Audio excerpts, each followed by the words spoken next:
On the Steelers side at 2-5, so desperate today for a victory, even more so now that Baltimore has already won today as well.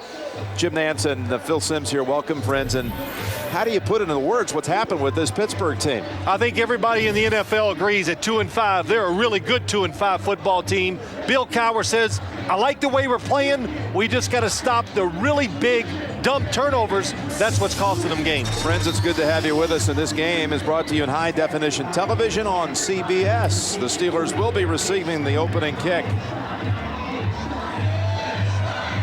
Paul Ernster will be kicking off for the Broncos at 5-2. Off a loss last week to Indianapolis in that shootout with Peyton Manning driving down the field to win it at the end. Santonio Holmes and Najee Davenport waiting for the return. It'll be Davenport who takes it out of the arms of Holmes and across the 20 to the 27. That's where Ben Roethlisberger will come out and begin the journey to atone for last week's 4 interceptions and the loss to Oakland. He says, we really feel we're a good team with a bad record. On the line, Jeff Hardings, his center, is out with a knee, and Chucky Okobe gets his first start since 2002. Willie Parker in the backfield. Every home game this year, over 100 yards.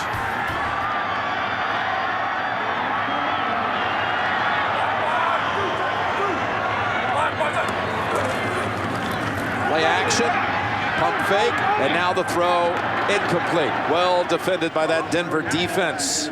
That Denver defense, it was such the big story before the Colts game.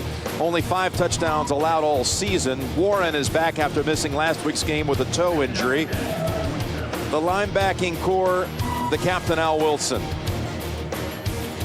And in the secondary, Bailey on one side, Darren Williams on the other. Williams a subject of so much scrutiny after the Reggie Wayne performance last week, including 3 touchdown catches in the second half. It was Williams' man.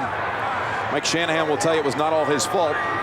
But it's 2nd down and 10. And out of the gun, the quick pass to Nate Washington, who is wrestled down by Darren Williams.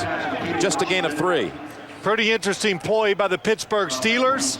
They come out, we think Steelers, Heinz Field, run the football, but 2nd down and long, they put Ben Roethlisberger in the shotgun to maybe do some of the things they saw last week that the Colts did to this Denver defense, trying to copy it. You see big Gerard Warren. They missed him last week. 39 pass plays by Manning. He was never sacked, nor any takeaways forced by that Denver D last week. Davenport's in the backfield for the Steelers. And there is the sack this week by the rookie Elvis Dumervil. What would they have paid for a few sacks last week against Peyton Manning, or for that matter, just a little pressure from the outside? Max Starks, he had a terrible day last week against the Oakland Raiders, and Ben Roethlisberger hoping for some protection to see down the field, to get confidence. It does not happen on the first series. Dumervil before the Colts game had a 2-game stretch with 5 sacks. Gardocki has to come in the punt. And the fair catch signal by Darren Williams at the 37. 39-yard punt without a return. And Jake Plummer in the loss, his best performance of the season. Quarterback rating over 100 last week. Didn't you notice the difference in talking to Jake Plummer last night compared to last week? You could see the confidence, or hear the confidence in his voice. This crowd getting stirred at Heinz Field. Jim Nantz and Phil Simms, welcome those of you just joining us. Denver and Pittsburgh just underway. The Steelers receive the opening kick. 3 plays and out, including a sack of Roethlisberger. First snap for the Broncos. Little shoulder fake, and Plummer launches to Walker with a flag. And a catch is made all the way down at the Pittsburgh 25, a gain of 38. That'll back him up. Come out, double move, a corner. Holding, number 24, defense. Penalty is declined. First down. That's Javon Walker against Ike Taylor on the outside. You just don't expect this the first play of the game. fakes inside like he's going up the field, goes back out. Nice move. Javon Walker has added a tremendous dimension to the Broncos offense by making big plays outside. Well, he had that one big one too in the win against New England. Had a couple of big catches in that one, but one of them went for 83 yards and a touchdown. So first play magic for the Broncos.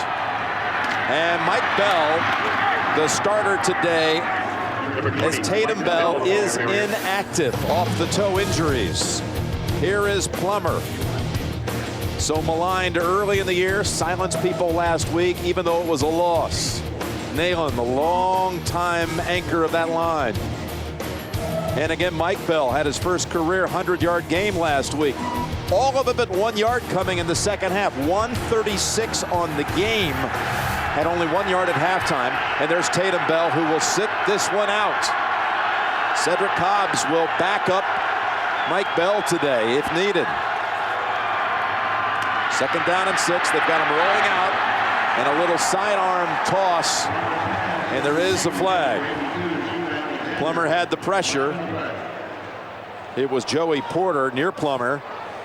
Threw it near Alexander. Holding, number 26, defense, 5-yard penalty, first down. Walt Anderson informing us that's against Deshae Townsend. This Pittsburgh defense statistically last week, brilliant, but lost. Kiesel had 2 sacks in the AFC title game of Plummer.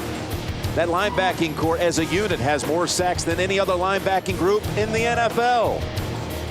And Troy Polamalu, I don't know, just going around the league, I don't hear any player draw as much respect, aside from maybe Brady and Manning, as you hear for Troy Polamalu. Is it respect, or are they in awe of what he does on the field? I think it's both. Mike Shanahan last night, we spent 10 minutes talking about the plays that you see him make when you watch the films of the Pittsburgh defense. It's Mike Bell, and he dives for a yard. How about Mike Bell in that performance last week? He was running so hard, he was running for the oxygen about every third play. He said his lungs felt like they were bleeding. He was so sore. Yeah, the coaches, the players, especially his coach, the running back coach, Bobby Turner, says control your emotions. When you make a big run, it's no big deal. Relax. Don't use up that energy, because when you use it up, they got to take him out of the game. Second down and 9. Plummer to the end zone, and it is pulled down for a touchdown. Rod Smith, what a reception. Plummer's pass complete. Jake Plummer twice drops back, throws the football down the field. First to Javon Walker, and then he knows he has Rod Smith. He's tough, he's tall, strong hands. Gives him a chance in the back of the end zone. What a grab by Rod Smith. Yeah, I think you said it too. Strong hands, really evident right there. The all-time receiver for the Broncos, showing what he's done so many times before. Over 800 career grabs. And for Smith, his second touchdown of the season. You know, Rod Smith is a receiver. Speed, all the things that you want talent-wise when he comes out. As he gets older, what a job. Wow. Keeping his hands on it. His left hand is underneath it. That is a touchdown. But as he gets older, he loses speed, Jim. Now he's able to use his size. He's able to get his body up against the defender and still come down. You saw it. Another tough catch. And just last week, he moved past Steve Largent, a Hall of Famer, into 12th all-time on the reception list in the league. And the Broncos, with that score now, their last 7 trips inside the red zone, 7 touchdowns, 7 for 7. Well, that was some start by the offense. It's really, you think confidence doesn't have something to do with it? Look at Jake Plummer, giving directions, leading them, because he feels good about what he did last week. The offense just continues. They moved it on the Indianapolis Colts up and down the field, and they start out today that way.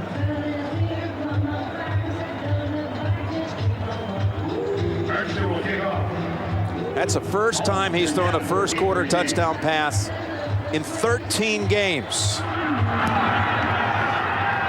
bad play calling then. Santonio Holmes will run it out. and he fumbles. Picked up by the Broncos, by Derek Williams. My goodness, what a start here. I think we said in the opening of the game, Bill Cowher says, I like the way we're playing, but we're just making turnovers that you just go, there's no reason for it. The football, it's in pretty good position. It's just a tough hit by the Broncos that knocks the football out. Carl Payma and Keith Burns. Burns so long. Sam Brandon all out there. Burns, such a key man on the special teams for so many years. He was in on the hit to help knock it loose. And Darren Williams with some redemption. Yeah, it's a tough week last week. You're right, Jim, for Darren Williams. You know, Santonio Holmes had some horrible times handling some punts the last home game. Now looking to score right off of it. Plummer throws it wide and incomplete. You know, early in the year, Ricardo Coakley, we were here against Cincinnati, had a fumble on a punt return attempt. This is against Kansas City. It was a blowout win by the Steelers, but again, shaky to say the least at times. And then down in Atlanta, the first special teams attempt of the game, we saw it, fumbled, led to an Atlanta touchdown. Explaining to Tyrone Carter what happened. Second down and goal.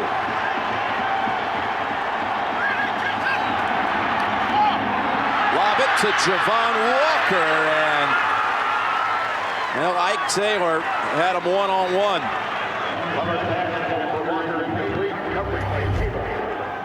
Perfect throw by Jake Plummer, and this is one Javon Walker's probably saying to himself, I should have had it. He worked so hard. We talked about it last week, working on his hands, his fingertips. So when he gets in situations just like we saw, he's able to snatch the ball out of the air and make those tough catches. Now a third and goal.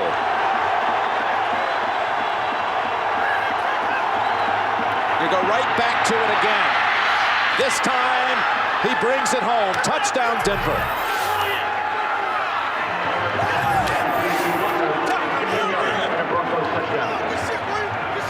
Right back over Ike Taylor. Usually I do not like these calls down the goal line, but the Steelers have so many packed to one side of the field that you just go, well, we got to take the one-on-one. And our best, maybe our best offensive player, Javon Walker, you got to like those odds. And Jake Plummer changed the way he threw it that time. It was perfect, it was soft, and it's a touchdown. 2 touchdowns in 21 seconds. Both of them touchdown tosses off the arm of Jake Plummer. Look at the defense. Everybody over here just on an island on the top. And what sells it is the fake at the beginning by Javon Walker. Able to create really just about a foot or a couple feet of separation. And look at Ike Taylor. He goes, there's no way they'll throw the same route 2 times in a row. But Mike Shanahan, nice call, but terrific execution by Jake Plummer. Talk about a nice call by Mike Shanahan on draft day to make the trade with Green Bay, giving up a second-round pick to bring in Javon Walker, to give them that big play presence. Well, it's come through. It was a defensive line from Cleveland. This year it's a wide receiver from Green Bay, and they've all paid off.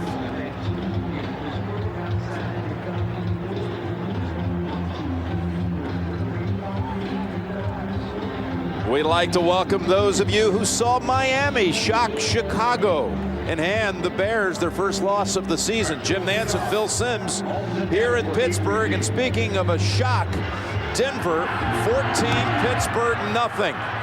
2 Jake Plummer touchdown passes in less than 4 minutes. In fact, 2 touchdowns in the last 21 seconds. That's Holmes running it back. He fumbled on the last kick return. Now let's get you caught up.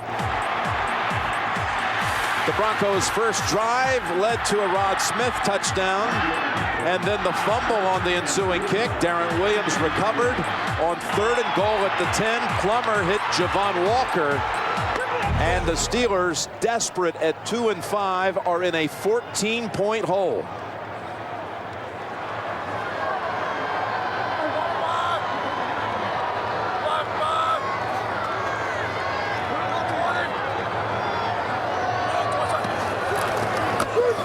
Comes a blitz. It's picked up.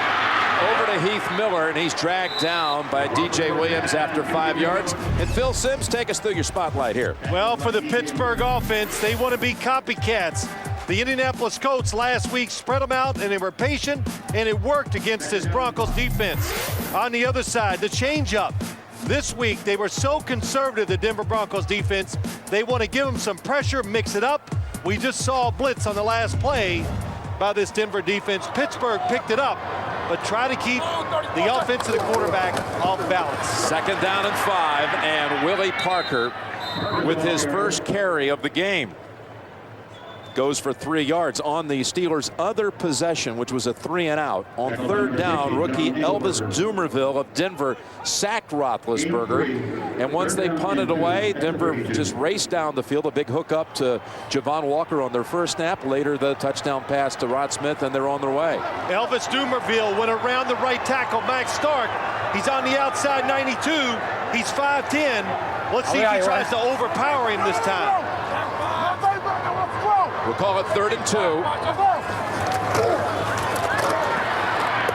And first down yardage by Hines Ward. Goes for 8 yards. Well, that was good patience, a good throw by Ben Roethlisberger. Elvis Dumervil went outside the first time. What's he do? Nice changeup by the rookie. Goes inside, and a little respect, huh, Jim? A double team. A double team. Kendall Simmons comes out and says, no such thing. On first down, it's Parker. And give him a yard.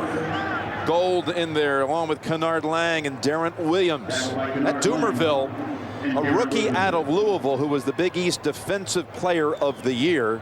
Already with a sack today. He had 5 sacks in the 2 games going into the Colts game. There he is. But because of his size, he slipped all the way to the 4th round. Yes, but he's turned out he said all the moves that I made in college as a pass rusher, he said they're working here in the pros. So he was well taught. Had 20 sacks last year at Louisville, and there is a connection to Santonio Holmes. Roethlisberger rifles it. Champ Bailey was defending, and the Steelers have another first down on the 10-yard pickup. You know, you said something. Ben Roethlisberger rifles it. He looked it off. He looked down the middle of the field, and he throws a perfect strike to the outside against Champ Bailey. Got to throw some out there every once in a while, but Ben Roethlisberger going with the gloves today. He says when he gets a little chilly outside, he likes to put them on, and the way he talks, he'd like to wear them year-round. He's a big glove guy. He told us he wore them when he was in high school back in Findlay, Ohio. Now Parker straight ahead for a couple. That's it. 3 home games to this point for the Steelers, and all 3 Parker over 100 yards. In fact, when you look at running backs in home performances only, Willie Parker has the best season of all going in just home performances.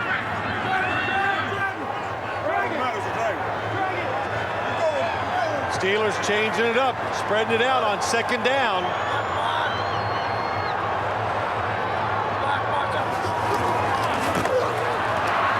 There's a flag down. Nope.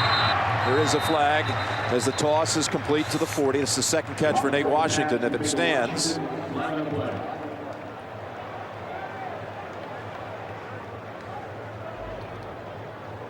Offside, number 92, defense.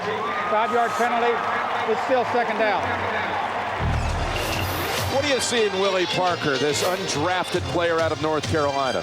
Well, he's got one thing that always works well in the NFL. That's a lot of speed. And overlooked coming out from North Carolina, and he's gotten stronger this year.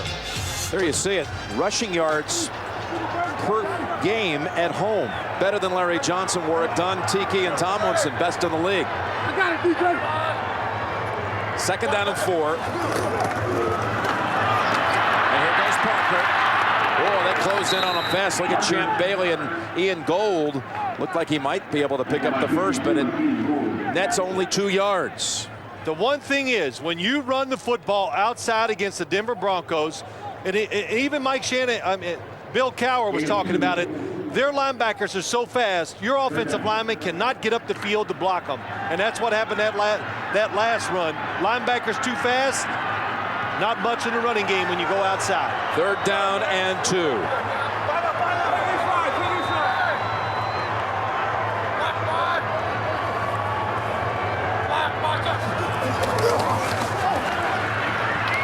Good time and a bad pass in the area of Cedric Wilson. No sitting back this week for the Denver Broncos.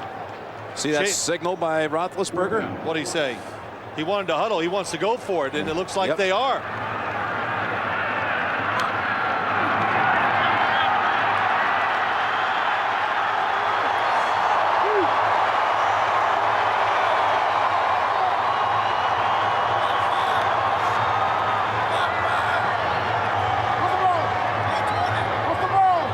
Right here, option. And he's got his first. And Wilson takes off. Inside the 10. Ball comes out. Ball is fumbled, and the Broncos have it at the 5. Sam Brandon knocked it out of the hands of Cedric Wilson. Recovered by Darren Williams, his 2nd recovery of the quarter. Just when the Steelers were ready to respond, they pick up a first on 4th down, only to fumble it back. Almost as many as they turned it over all of last year, and this is only game 8. They gave it away 23 times all of last season, now 20. Plus they were going in. Bell stacked up after a 3-yard pickup. It would have been a 1st and goal at the 5, Phil. It would have been. What a call by Bill Cowher. Ken Wisenhunt, the offensive coordinator, they're so good. Throwing to the sideline, a gamble down 14-0. Look at the football. It's away from the body, and that's what causes a fumble. In the NFL, if you dodge a defender, you better protect the ball because the cavalry is coming behind you. Everybody hustles. They're fast. You got to expect to get hit from behind. And how about Darren Williams coming back with 2 fumble recoveries at the start of this game after getting scorched last week? That's Javon Walker. Well, you know, let's talk about Darren Williams just for a second. We brought it up to Mike Shanahan, and he says, look, make no mistake about it. He's fine, and he is going to be, in his word, a great corner in the NFL. He's good, but you know, sometimes there's nothing wrong with letting Peyton Manning and that group beat you up every once in a while because they've done it to a lot of good corners in the NFL. Shanahan said he pulled him aside and says, hey, listen, just keep playing. You're going to be fine. And you're right, Phil. He feels like he could be one of the best someday, if not the best, at his position. Out on 3rd and short. Plummer's going to have the 1st down and a sliding. Year you would watch this Broncos team and it was all about protecting the football. Let's run it, let the defense do its thing. Then last week their opportunity came to open it up, to have some success. They do it and they've carried it over. Today again, they're aggressive, they're putting the football in Jake Plummer's hands and he's taking advantage of it. David Kirkus and Brandon Marshall are the receivers for the Broncos on 1st and 10. Mike Bell picks up the blitz, tossing it down to Marshall with a flag, and Marshall with the haul at the 30. It's going to be most likely down the field. We had holding by the Steelers. Number 82, offense, 10-yard penalty, still 1st down. That would have gone for 50 yards. Well, as I look down the field, I do not see a flag. Steven Alexander, number 82, the tight end on your right side, is going to block. Here he comes on the outside, and Clark Haggans gets around him. Tough call, but you're going to see that today. They're going to block the tight ends on the outside so Jake Plummer can get out there and throw it down the field like we saw the last play, and it was open. One thing I did see there also was the rookie picking up the blitz of Joey Porter and stymieing him. Timeout called by the Broncos. 3 minutes to go first quarter. With a 14-0 lead on the road.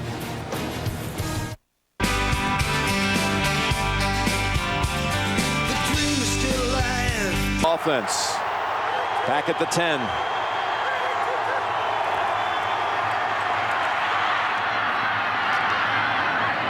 And the grab made near the 20 by Rod Smith.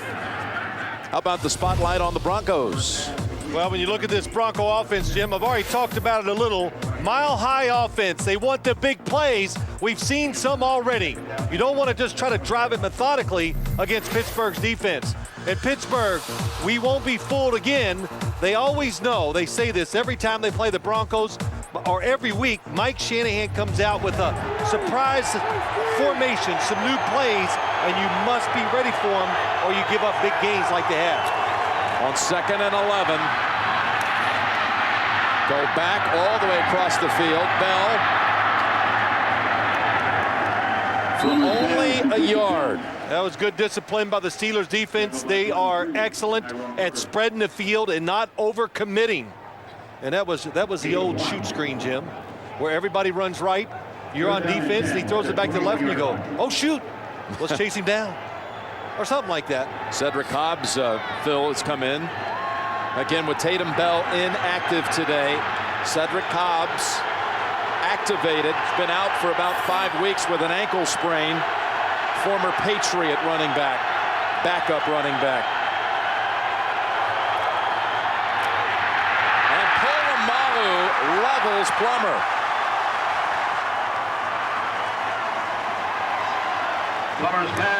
Polamalu, you always have to know where he is at.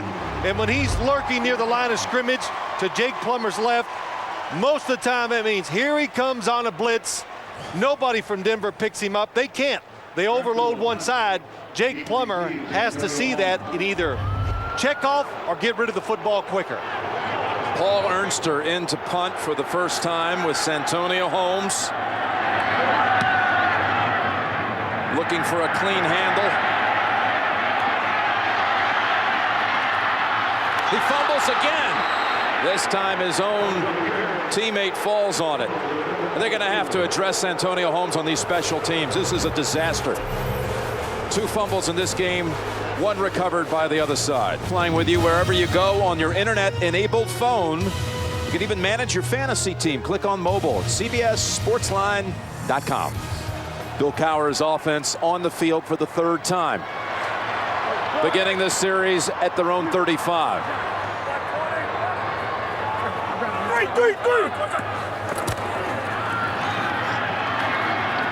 Yeah, Willie Parker scampers for about 4, and Santonio Holmes got the slippery fingers going on the special teams. It's Lewis Green who will strip it out. And on the sidelines, a little consultation. What do you think this is? Is there any doubt Townsend's being told? Well, I'm not a good lip reader, but he says, can you field the ball? And I'm sure Townsend said, yes, I can do it. Kevin Spencer, special teams coach, went up to Santonio Holmes and gave him a word. I don't think it's a good one. Over to Heath Miller. And Miller out to the 48.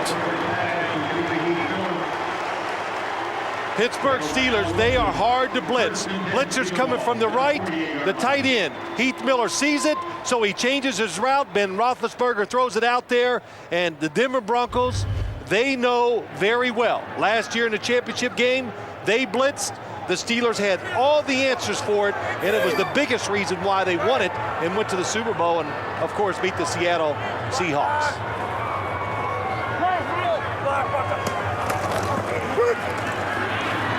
Going long for Hines Ward.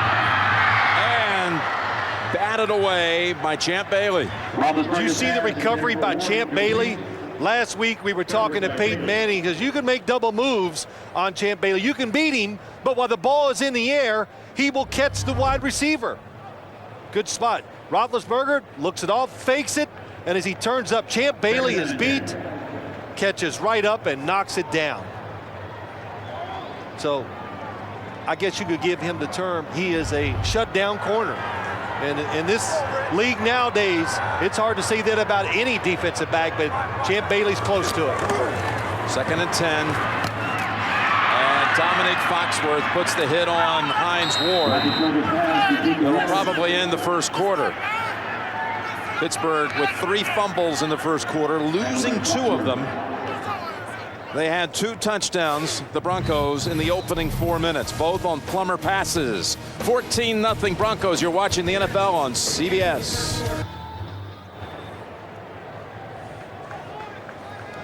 First quarter numbers. Well, the whole key here, that last category with the 2 fumbles. That's it. One which led to a touchdown pass. The other stopped a Steeler drive inside of the 10.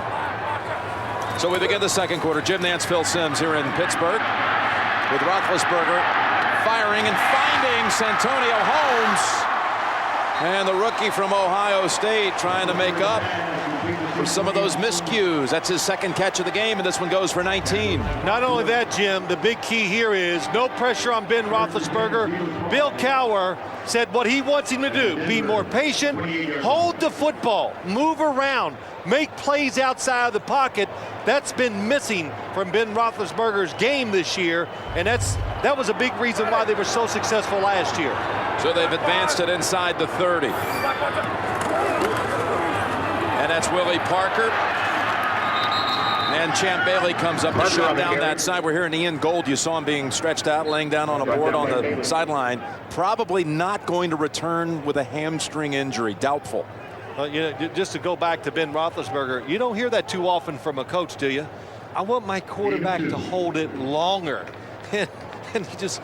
you never hear that. No, you don't hear it. But he knows the size. His greatest talent almost is that he's big, that he can move around just enough, break tackles, give the offensive line a little break, give the receivers a chance to get open down the field. Timeout call by Pittsburgh.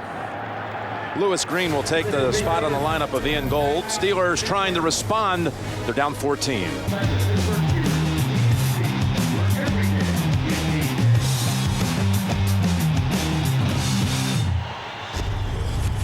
Welcome back to the NFL on CBS. Jake Plummer to Rod Smith. Jake Plummer then to Javon Walker. 14-0. There's Lewis Green, who is in there for Ian Gold, out with a hamstring injury. 2nd down and 8.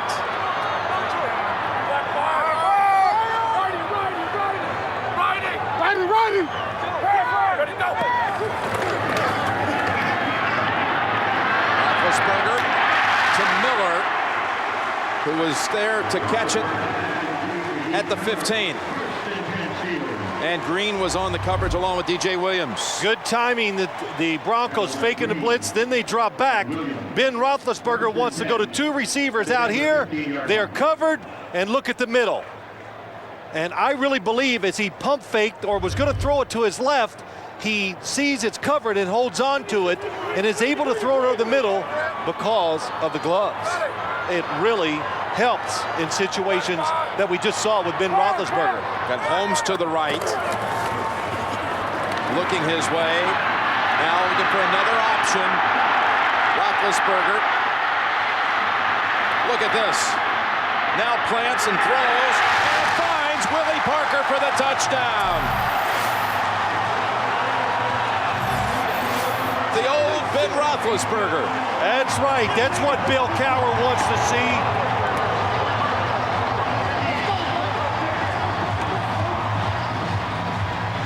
There's a fine line standing in the pocket and moving around and trying to make a play.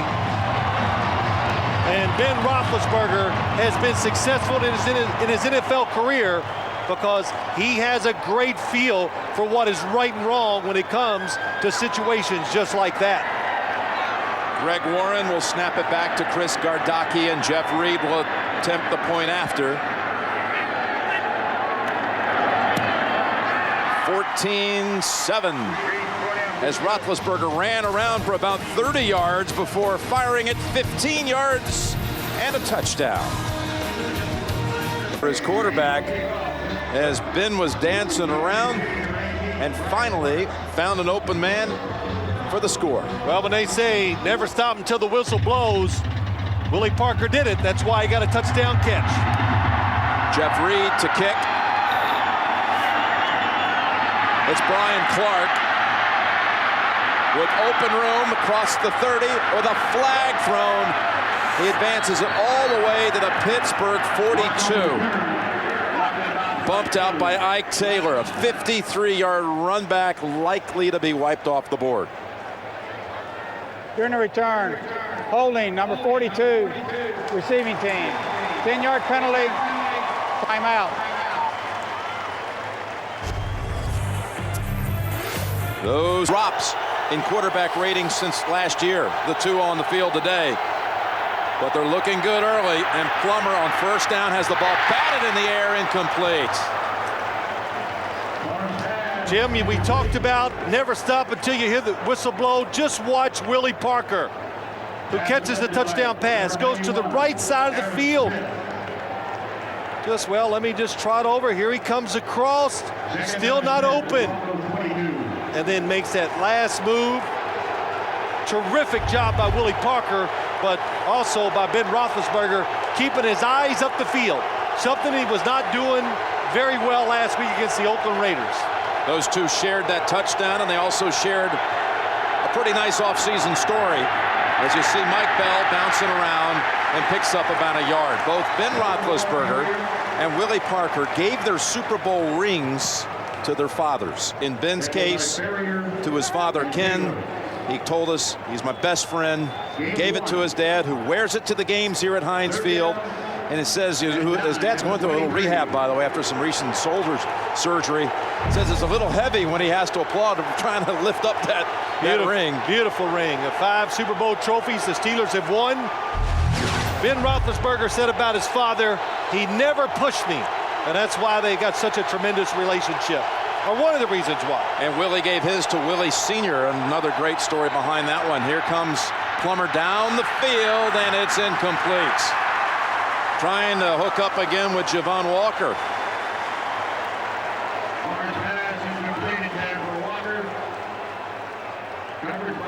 Would have been, well, you think about that holding call on the kick return. It cost the Broncos about 36 yards.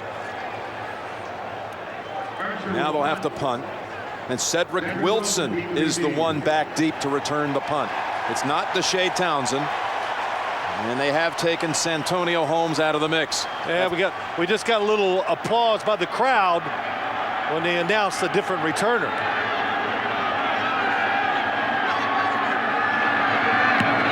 Paul Ernster did not catch that at all.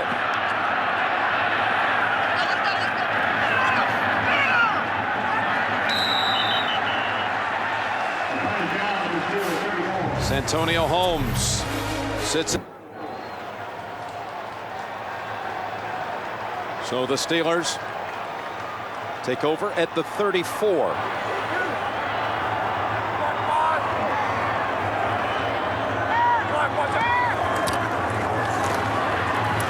Roethlisberger running again. Lynch chasing. Up and over the top, incomplete. Looking for Willie Parker again.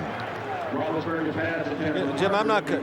But again, the gloves with Ben Roethlisberger. How many times have we seen him throw a football and hold on to it? Another one does it with confidence in one hand. Got out of the pocket again. That time the coverage was better down the field. Nobody open. A little no huddle look here, Phil. Second down and 10. They run it with Parker. Sidesteps one defender. Has a first down back into Denver territory. He got away from Nick Ferguson. We said from the beginning, the Steelers want to be a little bit of a copycat today, doing some of the things that the Indianapolis Colts did to this Bronco defense and had success, and so far it's worked pretty well. Boy, did Hines Ward throw a block there on DJ Williams. And they brought in Najee Davenport on first down at the 46.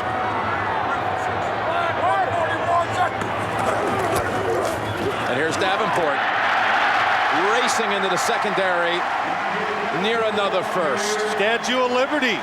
That's what that play was. They like it.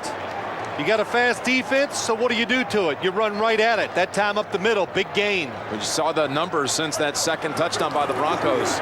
160 to 25 and more, with Parker colliding with Darren Williams. Parker on the carry. Hines Ward got another unbelievable block to the inside. Nick Ferguson never sees him, I guess, and is going full speed from the outside. There he is. Oh. I mean, that's two blocks just like that, where he just decked a couple of Denver players, and Ferguson still staggered. You're going to be a receiver for the Steelers. You got to block down the field. So Hines Ward, the best. Steelers with this hurry-up offense, effective and driving again. Hines Ward to the right of your screen is going to get the block on Nick Ferguson and just knocks him down. And for a wide receiver to get that kind of contact. But when you talk about Hines Ward, he's been to the Pro Bowls, great success, but he still plays with a chip on his shoulder. He always will, because nobody thought he could be a successful wide receiver in the NFL, and he'll just keep proving them wrong. First down and 10. Lynch coming out on blitz. Over to Parker. And he lost his footing near the 20. You know, one other thing about Hines Ward you gotta love. We know that receivers as a group can be pretty selfish, right? But how many times do you see a receiver celebrate a great block? They've all got the premeditated end zone dances, but did you see the way Ward reacted after he threw a block on a defender? Can't say I've ever seen that before. From the 18. Roethlisberger rolling out. Looks like a replay to the end zone, and too high for Cedric Wilson.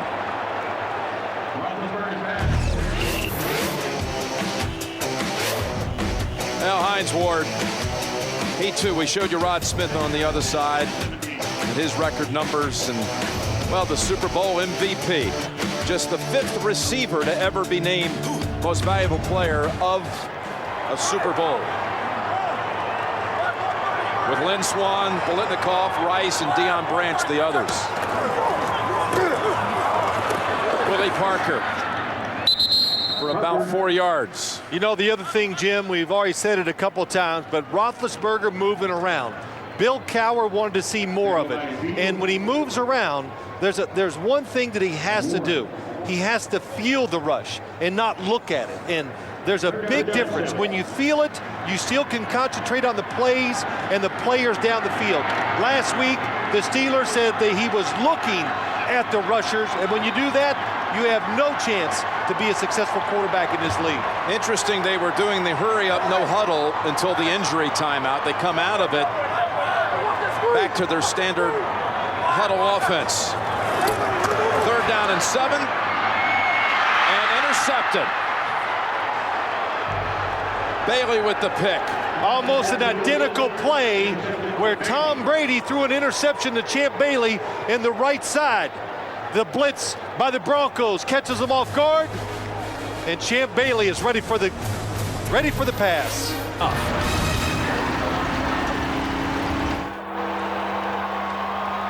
Well, Ben Roethlisberger, this time the blitz to his right side. They outnumber the Steeler blockers.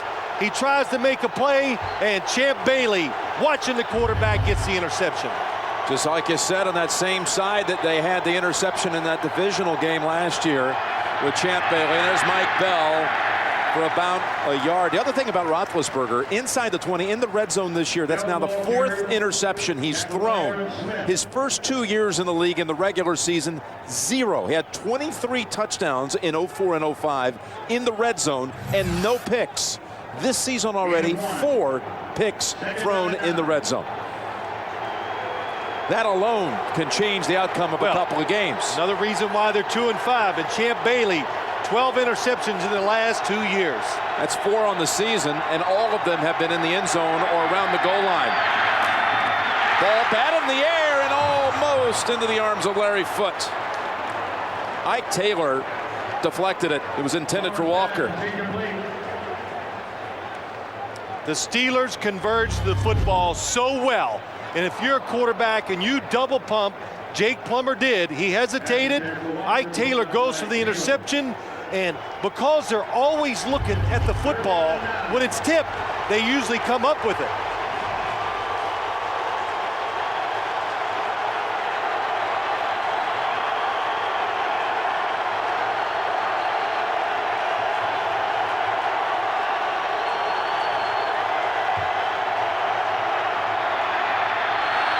Over to Bell. And the Broncos will be forced to punt. Shea Townsend coming up to make the tackle. Well, as you watch this game, Mike Shanahan, what did he tell us? When you look at the Steelers, you cannot find a weakness. The weakness is what we've seen today, turnovers. And a lot of times, everybody has turnovers, but the Steelers almost do it to themselves. The other team doesn't take it away, they give it away. Cedric Wilson for the second time is back. He did not have a chance to field the first punt.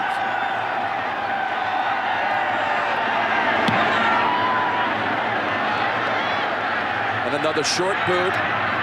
Fair catch made at the 42. We're hearing Nick Ferguson, who was staggered on that block by Hines Ward, suffered a slight concussion and may in fact return to action. What do you do when the person you're dating had those 2 touchdowns? Start of this game. It's a 19-minute stretch here where they picked up only 1 first down. As the Steelers have tried to fight back into it. They were down 14. They were driving in the last time they had it, only to turn it over for the 3rd time in this game.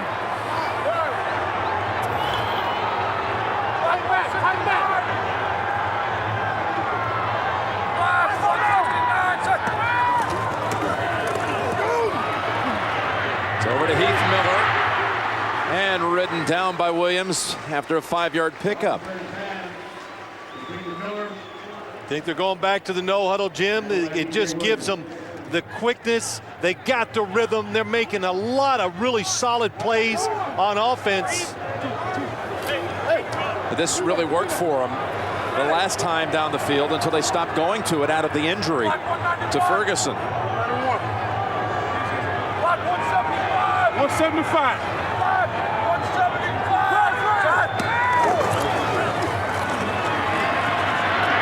Short. Parker has a first down.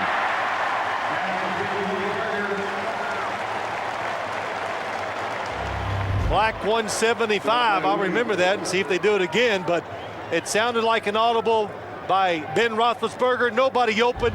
Very good job. Find the outlet receiver, just like we saw last week, Jim, and you pick up a first down. Nick Ferguson is back in there at safety for the Broncos.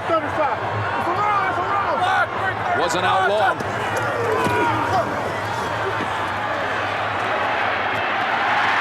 Back to Ward and another first down. Darren Williams defending, picks up 12. Well, he is definitely going to the line of scrimmage, Ben Roethlisberger, and he's either getting a signal from the sideline in his helmet, but he's calling the plays at the line.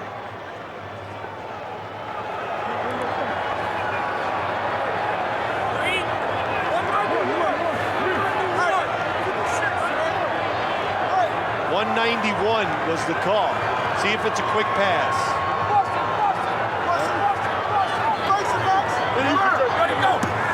Change it again. It's Parker. Was holding that ball up high, which was dangerous. And he is tackled after a gain of about 5. I think what's so interesting about this today, the Broncos were convinced since the Steelers last week, Roethlisberger throws 4 interceptions, that they're going to come out and run the football. And Jim, of course, we're privileged to the information. The Steelers said, we're going to spread it out and throw against this defense, just like the Colts. Willie Parker with 85 total yards, including a touchdown catch. And a timeout. Not a very clear signal about which side called it. Now Nick Ferguson is shaken up again, Jim. That's why they stopped the play on the field. So Ferguson back out for a couple. And now walking back out. Almost the same spot of the field as where he got injured. And well, again, the last time hurt when Hines hit him unwittingly, the great play by Ward stalled the offense because it broke the rhythm with that no huddle. They came back out of it not the same. And again, a little break here for the Broncos defense as Ferguson exits the field. Brandon replaces him. And timeout here is called by Roethlisberger. With 4 minutes to go in the half, trying to drive it in for a He does not like the formation that the Steelers showed. They did not have a good defense called for it, so he did the right thing. Second down. We'll call it 5.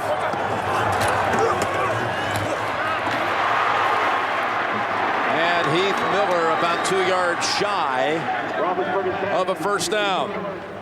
That's a good job. That is tough for a tight end. John Lynch, a linebacker. Al Wilson coming to his side, blitzing, changed the route. Ben Roethlisberger. They take a bad play and pick up a few yards out of it. Miller having an active day, 5 catches. 3rd and 2. It's Wilson, and that's a huge play by Darren Williams. As almost getting it back all the way was Cedric Wilson. Will still be stopped short. And look at the appeal by Al Wilson saying, wait a minute, he's out of bounds back here.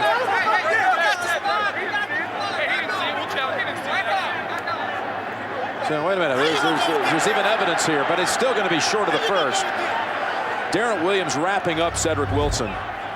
He's able to eventually shake free, but by that time the rest of the Bronco defenders closed in. Yeah, Darren Williams off to a really good start today. And that was a running play to the right. And it was just Ben Roethlisberger seeing the defense off. He throws it out there quick, but the good tackle stops the first down. And I think Al Wilson's right. It won't matter. They'll still try the field goal, but I think they gave him an extra yard or two. It'll be Jeff Reed from 40. Converted his 100th field goal last week as a Steeler. Reed from 40 yards, and no, wide right.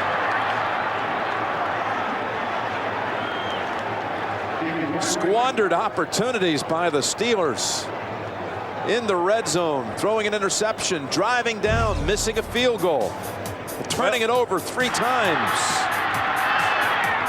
Holmes off the kick return, set up one score. This one denied the Steelers another one inside the 5. And then in the red zone, the Bailey pick. It's 2 turnovers in all inside the 10, and now a missed field goal. And Bill Cowher said, we got a 9-game season left. Well, the first games of that 9 games looks like the last season you just played. Those first 7. Cedric Cobbs, the running back, and with the carry. Cobbs is a big bruising runner. 2 yards. Ferrier and Higgins bring him to a stop. Mike Shanahan had some high praise for Cedric Cobbs, a former Patriot, limited as a Patriot, did not see a whole lot of action, but said he's a strong kid who's hard to bring down, and Larry Johnson style of runner. And then he said, of course, he's not Larry Johnson. That's right. Who is? 2nd down and 8. And Larry Foote quickly brings down Rod Smith. Again, the Broncos have only 1 first down since they lit up the scoreboard early. This Pittsburgh Steelers defense, statistically, that was the best performance of the year last week in the loss. As the Raiders ran back 2 picks for touchdowns, they gave up 98 yards. Fewest yards allowed in the game this season. And oddly enough, the last 2 times that Bill Cowher defense has given up under 100 yards in a game, they've lost. They've lost. The Houston Texans beat them here a few years ago. What are you telling me? Let them gain over 100. Get them over 100, but somewhere under 400, right? How do you figure? It was coming out of the 2-minute warning.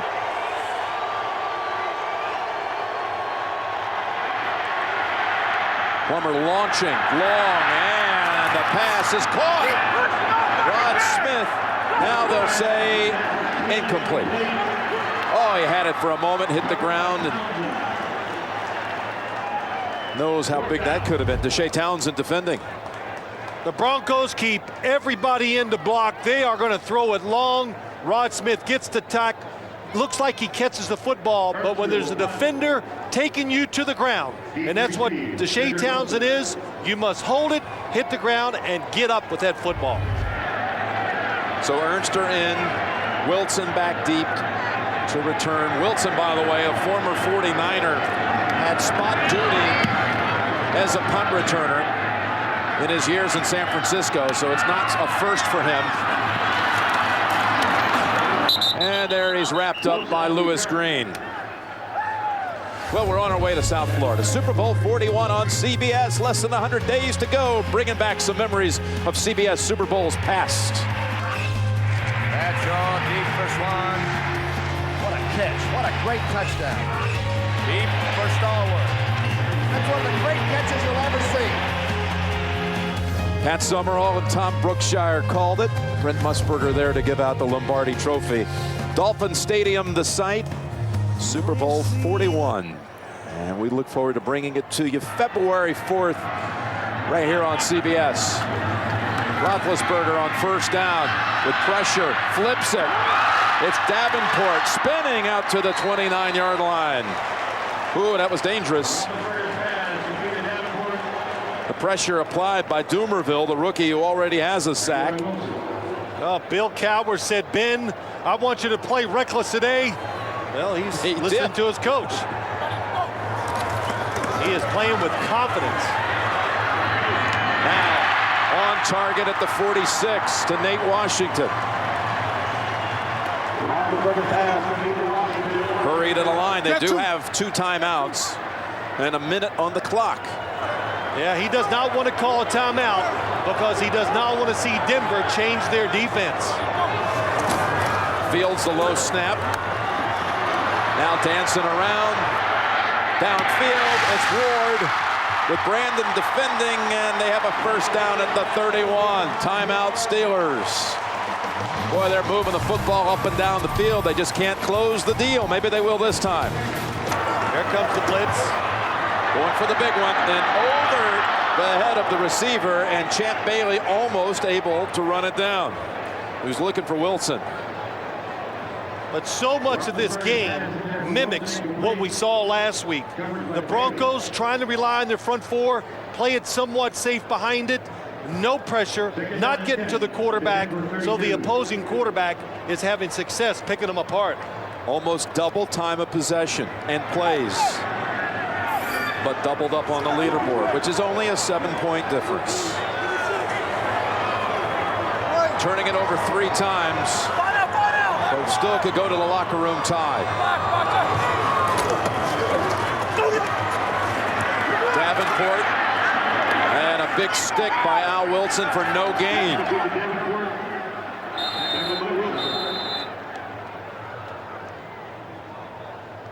And another timeout. All by the Steelers with 28 seconds left in the half.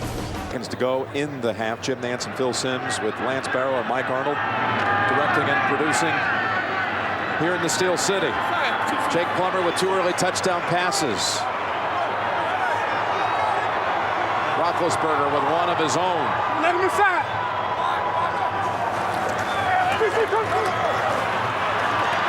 Moved in the favor of the Steelers the last 26 minutes of that first half. Total yards, can you believe it? 269 to 38. It is incredible. The 3 turnovers, I know that's part of the game, but when I look at the Broncos, because they got to find a way to turn it around, and that means I think they got to do something to run the football to slow the pace down, because if you keep putting the Steelers offense out there, I think they've proven to us and everybody at home watching, they're going to throw it and they're going to move the football on the Broncos defense. Well, this game again is brought to you in high definition television here on CBS, and this issue of running the football for Denver, you're on to something there, Phil, because Mike Bell, again, starting today, Tatum Bell inactive. He's got really a turf toe injury, if you will, on both feet.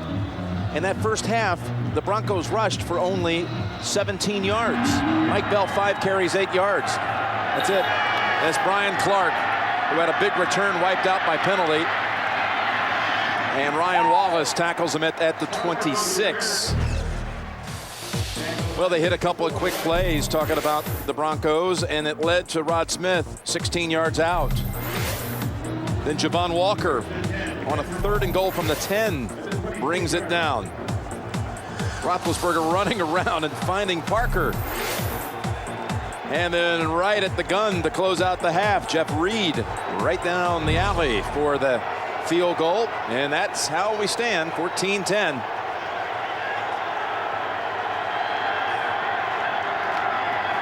Mike Bell, who had that huge second half performance last week against the Colts, runs into Aaron Smith and Joey Porter. Jim, I don't think they can find a really substantive running game here in the second half. You just got to run it to keep the defense honest so you can do some play action passes. And so when Jake Plummer drops back, maybe he can be afforded some extra time because the Steelers are thinking, well, they might run in this situation. Mike Shanahan looking through the notes, and the defensive coordinator of the Steelers, Dick LeBeau. 2nd down and 8. You're going to go the end around with Walker. Townsend had the side locked down, he thought, but no, Walker gets away. And Walker's going to be able to walk this one in. No one near him.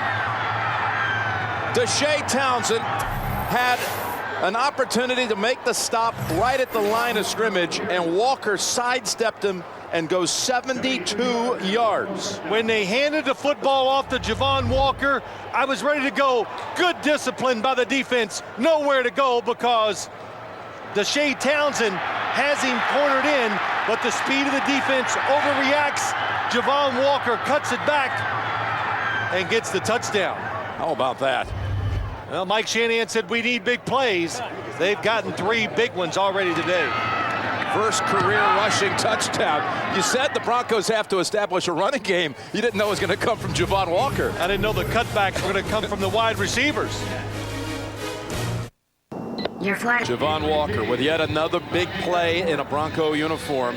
It's the longest touchdown run allowed by the Steelers since November of 2003, when Kevin Barlow, then of the 49ers, rumbled 78 yards. Every game, Javon Walker, you can, from the start of the season, you can see the strength, the power, the explosion coming back to him. It's Ike Taylor cutting outside, and Darren Williams has made some plays on the special teams today.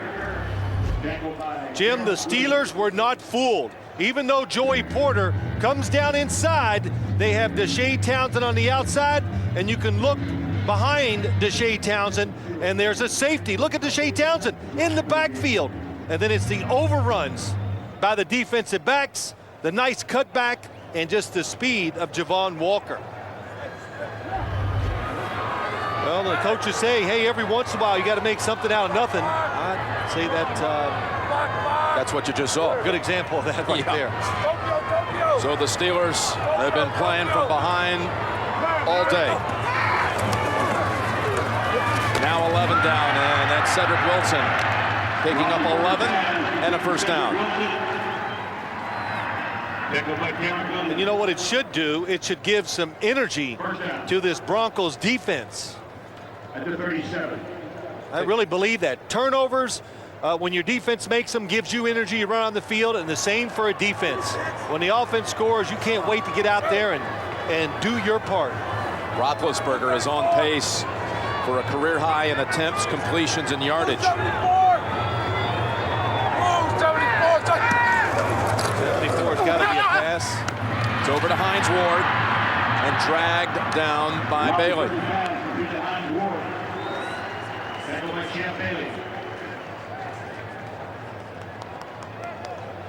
Kind of looks like what we saw at the end of the first half when you watch the Steelers.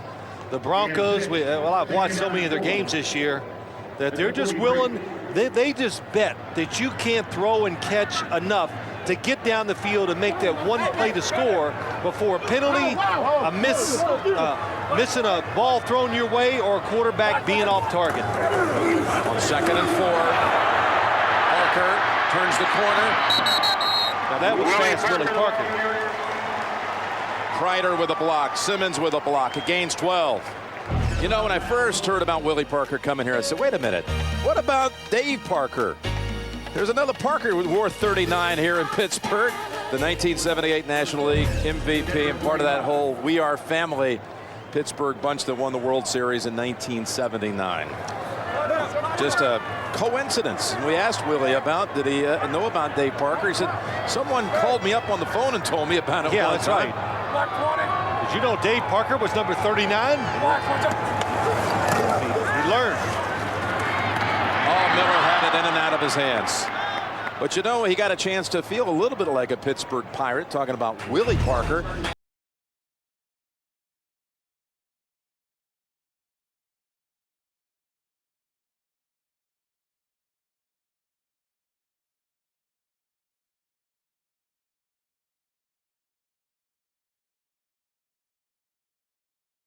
Baseball players, they must love it when celebrities, other athletes come in and just get all tight and throw that first pitch into the ground. Second down and 10. And here's Willie Parker. Oh, he is really walloped by Al Wilson. But right back on his feet. Marvell Smith helped get him out with a block and some jawing going on. You know what? It's okay.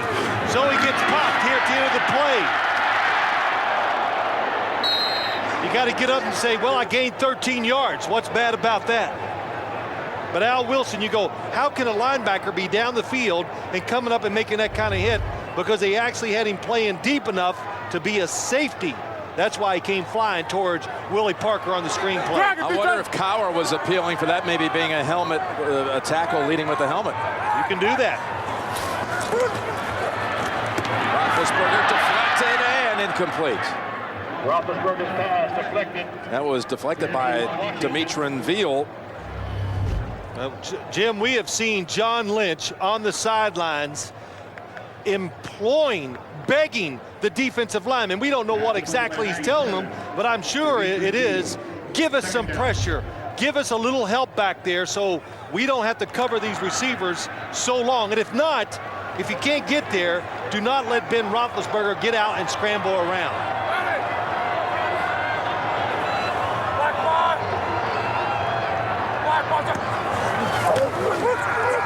Off the hip, and now the pressure by Lang and the sack. Kennard Lang, its third sack of the year. Well, Kennard Lang did it the right way. Coming from Ben Roethlisberger's left against Marvell Smith, it's really plenty of time for the quarterback to throw it, but the initial receiver is covered down the field. Roethlisberger does the right thing. Don't throw it down there and make a mistake. Well, that drops him back to the 41-yard line, out of field goal range.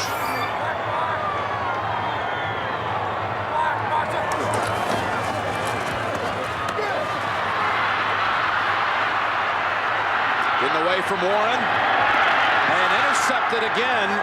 It's Bailey for the second time in this game. There is a flag back in the area where Roethlisberger threw it. Holding number 56, offense. That penalty is declined. Pass was intercepted in the end zone for a touchback. Timeout. So Champ Bailey with a second pick of the game. The Broncos will take over near the 5-yard line. Over at the 3-yard line. Watch Champ Bailey, top of the screen. Stays in perfect position the whole time, watching the quarterback. Oh, the receiver just gets by him. But again, we've talked about it. He has the makeup speed as when the football's in the air, makes it up and gets the interception. Play action, Plummer to Bell and Polamalu with the hit at the 4-yard line. That interception, though, really served the Steelers better than an incompletion. I mean, if it falls incomplete, they're going to ask Gardocki to do better than pinning him inside the 3. I mean, it didn't hurt him. But the recap of the game will be Roethlisberger threw an interception inside the 5. you know, a little cynical. I know I am, but yeah. but that's the way it will be, and it worked out well. I would wish. I'm sure he didn't think of it that way, but that was a time when you'd want to take that chance because all it was going to lead to an incomplete pass and a punt. 2nd down and 8. And Bell stacked up for only a yard. Brett Kiesel and company on the tackle. Next Saturday, Steve Spurrier returns to Gainesville with his South Carolina Gamecocks taking on the Gators. Next Saturday, Vern Lundquist, Gary Danielson. They're the best, and they'll have it for you. That should be some scene down there in the swamp. All led off, of course, with Tim and Spencer in the studio. That's next week, CBS. 3rd down and 7. And Bell in on all 3 plays, a short catch and 2 short plunges, and there is a penalty flag in the fracas.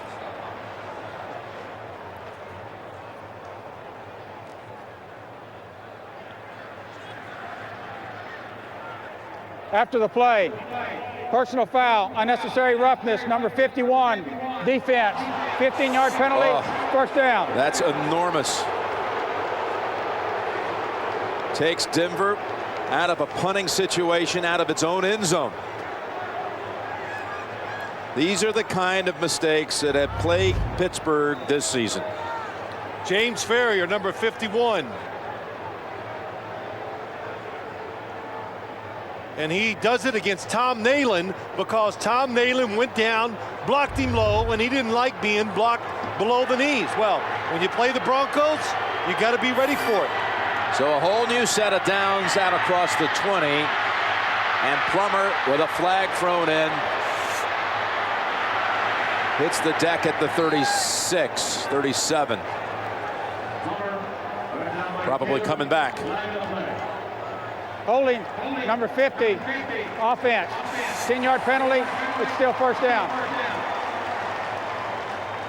But these mistakes, I mean, to take away the opportunity to force them to punt out of the end zone is like what Bill Cowher said to us on Friday. I don't think we're that far away. We've just got to eliminate the mistakes. If, you know, you would have told me that we'd be 0-4 on the road or 2-5, you know, he wouldn't have believed it. We're just beating ourselves. Well, too, he says, well, I like the way we're playing. It's turnovers because they're not, again, it's not because they're getting physically dominated. 1st down and 20. And it's Cobbs for a hard-working 4, maybe 5. You know, Jim, you and I were talking about it earlier when we did before the game, talking about what to look for, and when you look at the Steelers, their categories, their statistics this year are better in so many areas on offense and defense than they were last year. But the personal foul, dropping a punt, losing a snap down in Atlanta, stuff that you just do not think your team is going to do. Well, again, we've said it many times. That's why they're 2-5. And 4 turnovers today. Plummer, and that's incomplete. Trying to hit Rod Smith. Yeah, statistically, when you compare this year in the league standings and the league stats, their pass offense has moved up from 24th to 7th. Total offense better. Pass defense. Total defense almost the same. Almost the same. And listen, I know situations in games change. There's a lot of reason for stats, but we've said it. I know it. I watch their games. I watch their tapes. You see a lot of good stuff. They got a lot of good players on the field.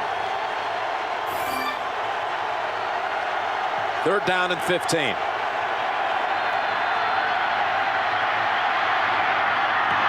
And that's knocked down by Taylor. They're trying to hit Javon Walker. And the defense are on the Denver sideline. They all wanted the flag thrown because Ike Taylor comes up behind Javon Walker and puts his left arm on him. And you see this all the time on TV. His left arm is on the back of Javon Walker, and he comes with the other arm to knock it down. As long as that left arm doesn't move the receiver or hinder his ability to catch, to catch it, it's not a penalty.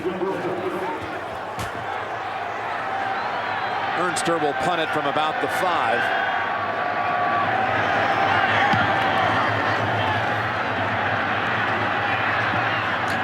And again, in this direction today, it's been a struggle. Ernster not really fully connecting with any one of them.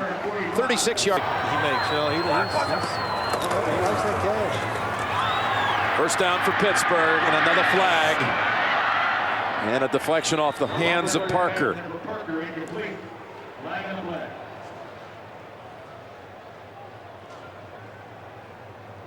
Holding, number 77, offense, 10-yard penalty, still first down. Called on Marvell Smith, the left tackle. Well, Champ Bailey, 5 picks in the last 5 games, including 2 today. This one in the red zone. This one, as we mentioned, came on a 3rd and 19, which essentially was better than a Pittsburgh punt. We have watched Champ Bailey this year, and it is consistent every week. He plays extremely well. Denver defense with 2 starters knocked out today. And Nate Washington spun around by Cox. Both Ian Gold out with a hamstring, and Nick Ferguson, who really returned rather quickly after a jarring block put on him by Hines Ward. Ferguson is now still out, and we hear not expected return. So they've lost 2 today. This Pittsburgh offense without the services the rest of the way, the rest of the season, of Veron Haynes. Injured last week. IR'd with a knee. Davenport in the backfield. And here's Davenport on the screen. Getting some assists down the field by Santonio Holmes.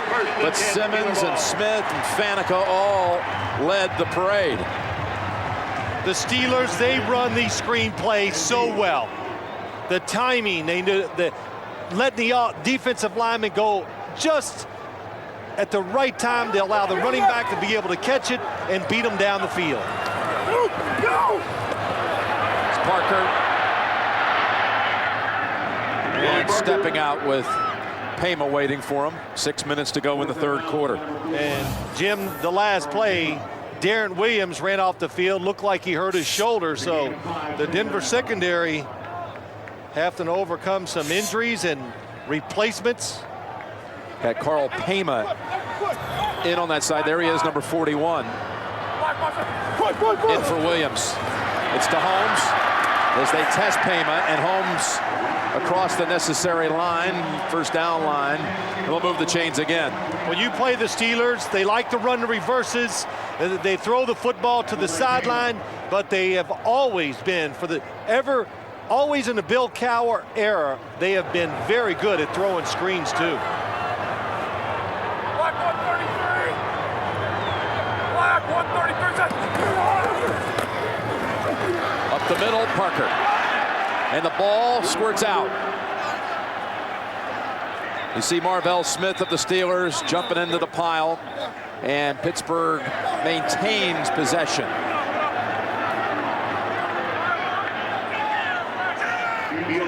Big Marvell Smith alertly coming in. Ooh, that's knocked loose. Yep, that's Chuck Wara. Chuck Wara knocked it out. 2nd down and 6. Hold the DJ.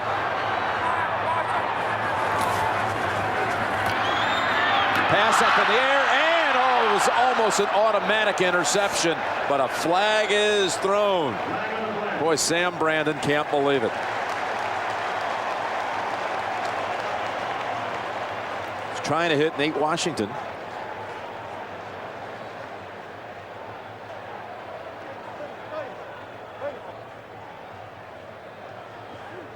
Personal foul, unnecessary roughness, number 22, defense, helmet contact to a defensive receiver, half the distance to the goal, first down. Dominique Foxworth, so the interception wouldn't have stood anyway had there been one.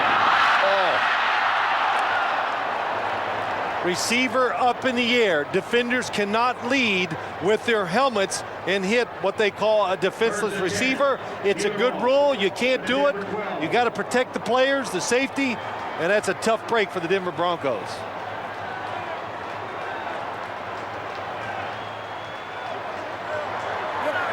They've got Darren Williams back in. There he is at the bottom of the screen, 27 in the white uniform. 1st and 10. Jeremy Tooman tackled by Champ Bailey.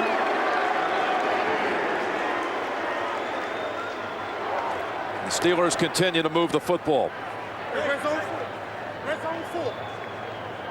It's a big drive for the Steelers, of course. And I look back at this drive, Jim, and it's the 2nd and long, and they threw the screen and picked up the first down. Was the big play that helped get them down inside the 10-yard line. We'll call it 2nd and 2. From the 6. Oh, what a stick by Al Wilson. It was banged up earlier in this series. Set out a play or two and came back in there and makes the tackle for a 1-yard loss. Well, they'd like to run right at this Denver defense. But Al Wilson, flowing fast to his right, makes a good play, good tackle, gets in there. A little shake when it's over. There was a penalty on that play against the Denver defense against Gerard Warren. Holding called against Warren. And alas, Pittsburgh has a 1st and goal to go. You'll like that one. 1st and goal from the 3. Parker keeps going, and he's in for the touchdown. He broke a couple of tackles. This time, Al Wilson wasn't going to stop him. And Parker has his 2nd touchdown of the game. When you crowd...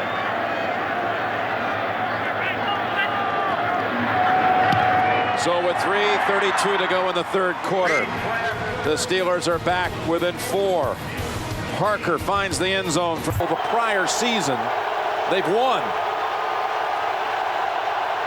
They're leading in this one. And come out throwing. Plummer dumps it. And Mike Bell with a nice piece of running. They'll also get a shot at Seattle later this season, the other Super Bowl participant. Well, Jim, while we get time, let's go watch Hines Ward go inside and block DJ Williams. That allows Willie Parker on a little counter to squeeze inside Champ Bailey and follow Alan Faneca in for the touchdown. And again, how many times have we looked at it today? Hines Ward with big blocks that have let the runners get a lot of extra yards, and that one allowed a touchdown. That pass play went for 24. It's the longest pass play for the Broncos since the first play of the game when Plummer hit Walker for 38 yards. And Bell trying to stay on his feet by holding on to the shirt tail of Eric Piers. Look at Bell holding on to Piers. Oh, keep going, but let me stand up. Got a plow horse. Pull him. Cobbs takes this snap as the tailback, and Plummer has an open man. That's Rod Smith. Cobbs picked up Polamalu on a blitz. Every time the Broncos get 2 tight ends off the line of scrimmage, they're going to keep everybody in, block it up, so they can get time to throw it down the field to the wide receivers. They've done it twice. It's given Jake Plummer good protection, and one time it was a long throw down the field that was incomplete. That time, good throw to Rod Smith. Denver's first trip inside the 50. They had the one in around by Walker for the touchdown run. There's Cobbs again. Boy, Cobbs had some pickup on that blitz with Polamalu. He pancaked him. He did. Well, Polamalu just goes all out on blitzes, Jim. It's gonna be everything or nothing. So he's gonna get blown up every once in a while. But something we haven't said today, or last week, Eric Piers, left tackle for the Denver Broncos, rookie, did a nice job last week, and today has held up his own protecting Jake Plummer. 2nd down and 8. And that's back to Walker. He's got the 1st down. Got away from Ike Taylor. Javon Walker is just, well, he's changed the football team. Yep. The Denver Broncos are 5-2, and one of the big reasons, couple big reasons, Champ Bailey, Javon Walker. You want your stars to play well? They have. Walker with a touchdown catch and a touchdown run today. Drop back formation again. Plummer throws it down the field, and Townsend has the interception. Jake was looking right at first, decided to go left, and threw it past his receiver into the arms of Townsend. After doing the play, the defensive player did not have control of the ball in downs. It is incomplete. It is Denver's ball, 2nd and 10 on the 37-yard line. Denver will not be charged with a timeout. So again, didn't have a clean hold of it until that point, and the right foot is out of bounds. Plummer spared the interception, and the Broncos can continue this drive with 3 seconds to go in the quarter. Plummer had talked to us about how difficult it would be to run against this Steeler defense, saying that they stressed to their backs, the running backs, all week. Don't dance around. If there's just 2 or 3 yards, go get it. Get it. 2 yards is good. If you stumble for 1 more, even better.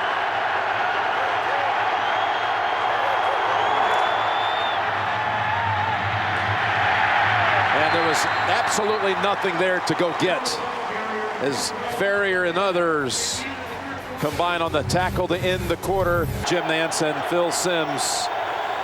The 4th quarter commences. The Broncos on 3rd down, and it's incomplete. That was Bryant McFadden getting a hand on it, intended for Alexander. There have been 4 Steeler turnovers in this game. Walker has 2 touchdowns for the Broncos. Parker 2 for the Steelers. And Paul Ernster will come in to punt. Denver led this game 14-0, 4 minutes into it, behind 2 Plummer touchdowns, 2 touchdown passes. Wilson standing at the 10 for the return.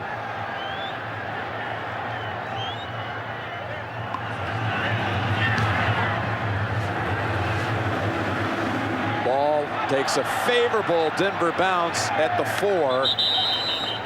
And Cecil Sapp downs it near the 6. Again, after a 38-yard pass play to set up the Broncos on their first drive, just a short while later, Plummer to Smith. Then a fumble on the kickoff return led to this one. Plummer to Javon Walker. Roethlisberger found an open Parker. And then early in the 3rd, on the end around, it's Javon Walker again, only to have that touchdown matched in the quarter by Willie Parker.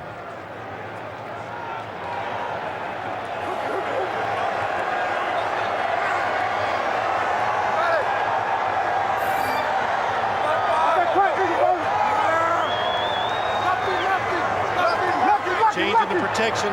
Blitz coming from the left. Ball is batted away by Michael Myers, one of those former Brown defensive linemen. Lang, another one who had a big sack in this game. Yeah, the Steelers pick up the blitz. Puts a lot of pressure on the defense down the field. The receivers were open, but Michael Myers knocking it down. You think of Myers, you think of Lang and Gerard Warren and Ekubon. You think about all the tough losses they had to the Steelers when they were members of the Browns. They did have collectively, though, a win here in Pittsburgh in 2003, that Brown bunch. It's now on the defensive front for Denver.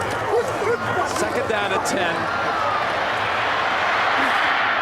And almost almost intercepted by Dimitrenville. John Engelberger was applying the heat on Roethlisberger. These are the throws that Ben Roethlisberger is making this year that are coming back to haunt him. Most of the time that's picked off. Dimitrenville, it's right to him. Defensive lineman just not able to hold on.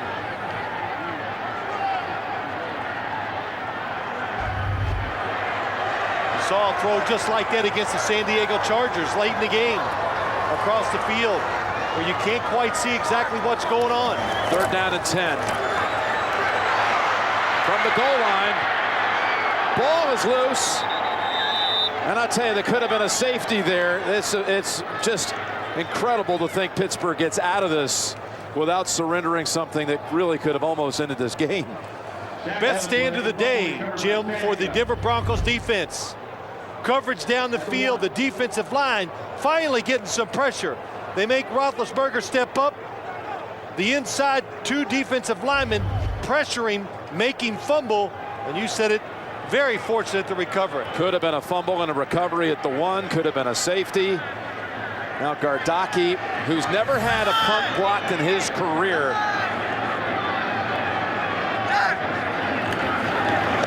With that 2 steps. Darren Williams comes to the left side. And momentum carries him out near the 34 and a flag.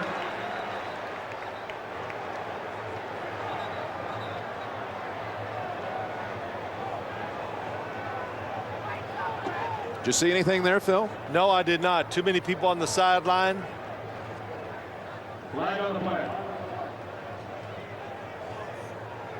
Well, After the play, personal foul, unnecessary roughness, number 27, receiving team.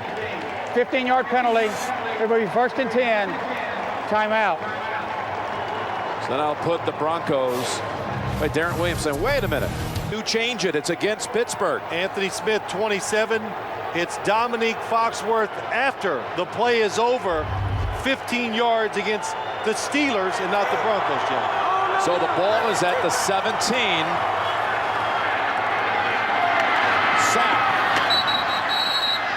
Big Cecil Sapp, who made a couple of impressive runs last week to set up short touchdowns. Yeah, we've been hearing his name more and more in our meetings with Mike Shanahan, and I think he's been curious to see how he's going to be once the football gets in his hands. We saw it last week, and another good example that he can do something good on that last play. Mike Bell is in the backfield.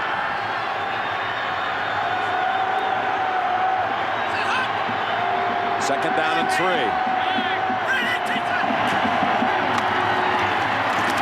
Bell with the 1st down yardage. You wonder back there with Gardocki having the punt from right on the back of the end zone. Did they ever consider perhaps taking the intentional safety? Yeah, I'm sure they did. They thought about it. I wouldn't have done it. Punt it. Even though you're going to give up good field position, you go, well, let's at least hold them to a field goal, and now you're down 7 points. If you give up the safety, you're down 6. And Jim, you got to remember, you're punting it from your 20-yard line. That's right, you're still giving it up. You're still giving up a lot of yards. So the Steelers, I think, made the right decision. That confirms the Bell carry was enough for the 1st, and a goal-to-go situation on the way. 1st and goal, Denver ball. Mike Shanahan telling us last night about the Steelers. How in the world is this team 2-5? I'll never know. Breaking down all the tape. Oh, yeah, that's what we've talked about a lot. We got the answers.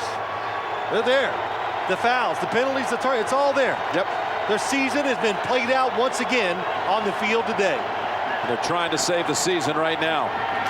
1st and goal, and it's Bell. Got about halfway there. And it's interesting how Bill Cowher this week came in at the team facility. He took down everything that had anything to do with the schedule and the results of the season to this point. And he told his team, you're coming into my world now. We've got a 9-game season. It's like high school when I used to play. It was a 9-game season. That's right. Everything they've done, everybody has goals. Did you make it for this game? All the numbers. Get rid of everything. Starting all over. Second and goal. Plummer in trouble. Plummer is taken down at the 10. Big play by Aaron Smith. Brett Kiesel in there too, along with Larry Foote. Aaron Smith gets the initial pressure on Jake Plummer. Joey Porter, well, Brett Kiesel, number 99, is up there, and Aaron Smith gangs up to make the tackle. What did you call Aaron Smith the other day when we met with him, Mr. Mom? Mr. Mom. I said, what are you going to do when your career's over, Aaron? He says, I'm going to stay home and watch the kids, and my wife is going to go to work. You don't hear that too often, especially from a football player. Smith, who told us there's a sense of urgency, but not despair. To the end zone, to Walker, and he's got a third touchdown of the game. What a difference maker.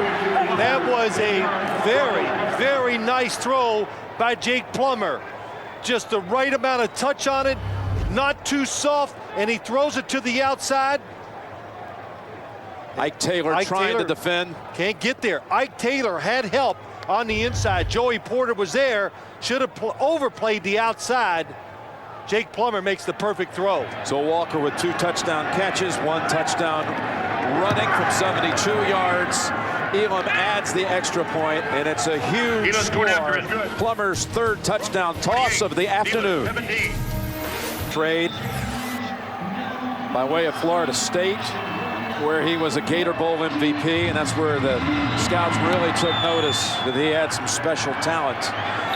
Before Florida State, he was actually playing junior college football. And talk about a receiving tandem at Jones County Junior College in Mississippi. Check this out. This is Javon Walker, and his other receiver, this is still Walker. See if you can recognize him, a former Super Bowl MVP. That's right, that's Deion Branch. You know, we're talking to Javon about this a week ago. He says, how come nobody's ever talked about that? We always hear about how Chad Johnson and Steve Smith played out in Santa Monica together. What about us? I like just about, I would have been the quarterback of that junior college. How do you think he felt? Hell no. Like Jake Plummer, that last play, just throw it up. They'll make a play. Hines Ward, a nifty piece of running, and he's still going. Ward in a foot race. And Foxworth finally brings him down inside the 20. That looked like it's going to be about a 5-yard gain. Instead, it goes for 63 yards. Well, we've seen all the blocks by Hines Ward, and you know it's about toughness, and he is strong. So he straight arms and gets by the first tackler and then just forces his way down the field. But that run just says it all again, and all the blocks, what Hines Ward is about. Not to give up a big play, but when you break tackles. Well, they're trying to recover that touchdown in a hurry. The one they just surrendered to Walker and the Broncos.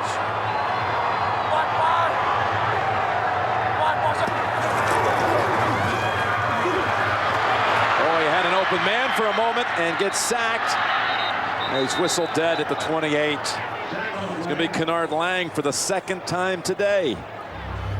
The pressure by the defensive line saves probably a touchdown. Hines Ward running down the middle of the field against Dal Wilson, and Kennard Lang celebrate those sacks because they are hard to get. Looked like Ward was open, though, didn't it? It does. He was open. And Ben Roethlisberger was going right down the middle in the end zone. 4 receivers in, including Santonio Holmes and Nate Washington. 2nd down, 21.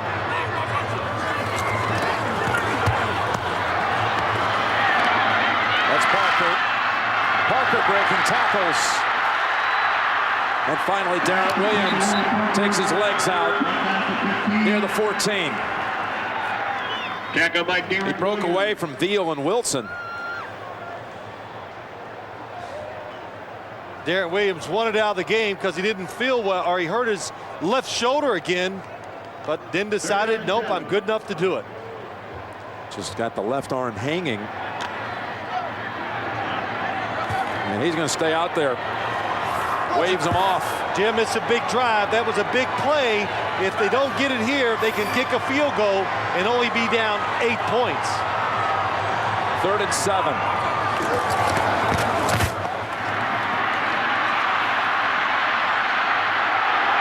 Roethlisberger trying to run for it, and he'll be about 3 or 4 yards short.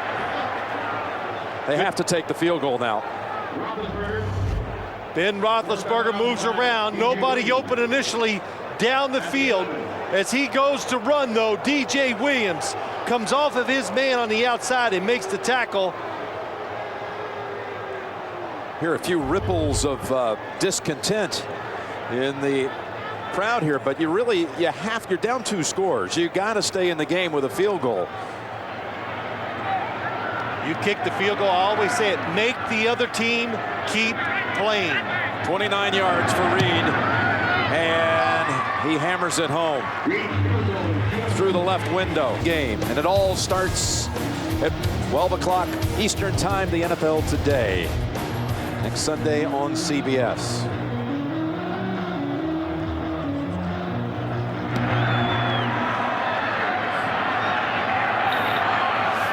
Clark fields it at the 8. And that's a good piece of tackling by Anthony Madison. What a game for Javon Walker. First they get this one from 10 yards out over Ike Taylor for a score. Early 3rd, end around, out races the Steelers secondary, and then they go left side against Taylor from 10 yards out. As I look at that game today, that is what he has done so far. The reverse was the most impressive, Jim, because he avoided tackles, cut it across the field, and showed a different element that I didn't know he had it in him to do something like that. And you may have seen it, 12 first downs on the game for the Broncos, 5 of them by Javon, including 3 scores. The play action fake, the planting of the feet, the man is open, and it's Walker in stride, and he's down at the 18. They tried this play earlier in the game, and there was a penalty called against Steven Alexander. Well, that time he got the block on the outside. He allows Javon Walker double move. Little stop and go. Oh, boy, just buckles the legs of Ike Taylor. And to make a move that far down the field, very uncommon. It's because of the blocking of the line and Steven Alexander, the tight end.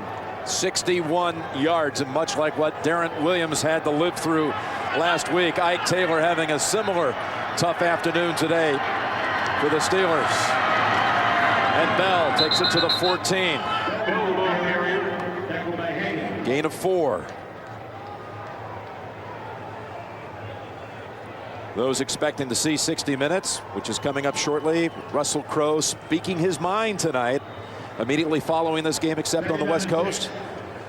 That's coming up, but you're watching the NFL on CBS. The Broncos and the Steelers. Jim Nantz and Phil Simms here at Heinz Field in Pittsburgh.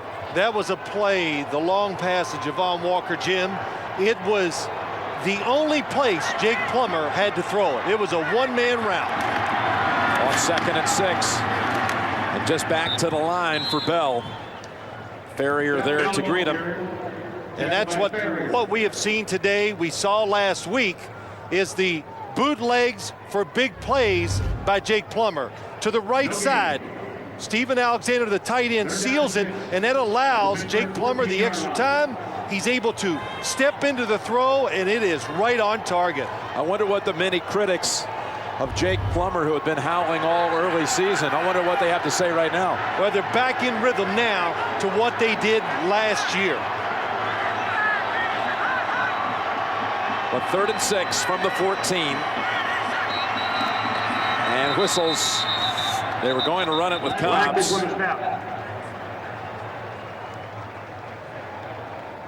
False start, number 87, offense. 5-yard penalty, still 3rd down.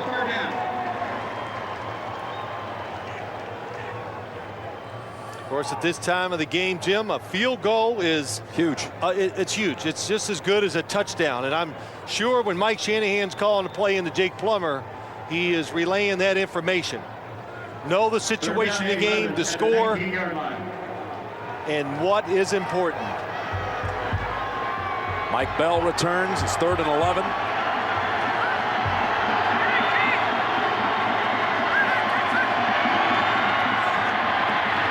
They're going to Bell. Bell picks up yardage that's going to be very close to a first. You said it earlier, 2 yards is really good. And the extra yards, Tom Nalen gets a block. Cooper Carlisle's there, the offensive guard, and he's helping him right along. And tough running by Mike Bell. Watch 65 go. Come here, let me hold you up, big guy. Holding 65. Of course, you know that's illegal, right? I have to hold you up sometimes after dinner on Friday nights. Yeah, oh yeah, thank you for that. What's a little, oh, I'm sorry. Thank I didn't you. mean, that's okay. What do you do? What do you do here, Jim? Do you go for it or do you kick the field goal? It's 4th and inches. You know, it's an awful big call because that Pittsburgh defense, they can plug any hole you might think you can find. And again, the field goal would put a 2-score differential into this one. Well, Mike Shanahan's thinking maybe they have a trick play to draw them off sides with a shift of motion, whatever. But if I was the coach, I would not hesitate. Send in the kicker right now. Yeah, that's what I would think. Elam is out there, I think, in the huddle. No, he's on the sideline. He's out there about the 35-yard line, starting to loosen up a little bit. Little slap on the helmet for his quarterback. Go do it, Jake. That's the word. And the best way to fake it, if you're going for a fake, is to run up the line of scrimmage real quick and act like you're going to go for it and hope the defense jumps off sides. Already down to 5 on the play clock. And movement on the right side. It was Foster who moved. False start, number 72. Offense. 5-yard penalty. Still 4th down. Get on out there, Elam, he says. What were they going to do there, you think? Well, it was pretty limited. They were going to run the quarterback sneak. George Foster, well, that tells you, the fact that he moved tells you what? They were going to run a play. It wasn't no fake. Mike Shanahan was going for it. Just inside of 5 minutes, and Jason Elam from 32 yards. And Elam drills it. Every time today they had a chance to get it down the field, it was there and they made it. It's one thing to get opportunities, but to take advantage of them, that's a pretty special day for you. Why are things so critical for Pittsburgh? If they lose here, they will be 4 games back of Baltimore in their own division. Now, yes, they do have the 2 matchups with the Ravens still to come, but 4 games back in the division, and also would be somewhere around 3 games back of the second wild card. You got teams like Kansas City, you got Jacksonville at 5-3. So, I mean, it's almost a point you cannot recover from. Oh, Jim. Even if you run the table, you may not get a wild card at 10-6. No more long-range thoughts. You go to work on this week and you get to practice on Wednesday and you just try to put together a good first drive and see if you can find a way to win a game. You know, no more, well, we can still make the playoffs. That's done. You don't even think about that. Just try to play one game without critical turnovers, mistakes that you could control. That's what the Steelers have to do. The last time a team won a Super Bowl and started 2-5 was actually Denver back in 1999. And through 7 games. And you see it. Look at the 99 Broncos who finished 6-10.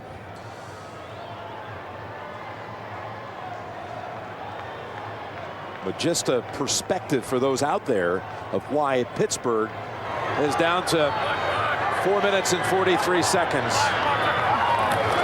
to come up with something you at least expect at this point. And that's Holmes, dragged down about a foot shy of the first.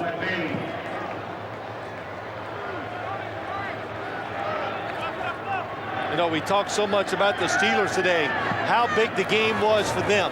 Well, how about the Broncos? 5-1, lose to the Colts. It's Holmes again. Holmes zigs and zags to the 44. You know, Jim, the Broncos, of course, they want to win for a lot of reasons, but they want to hang in top of the division. They still want home field advantage.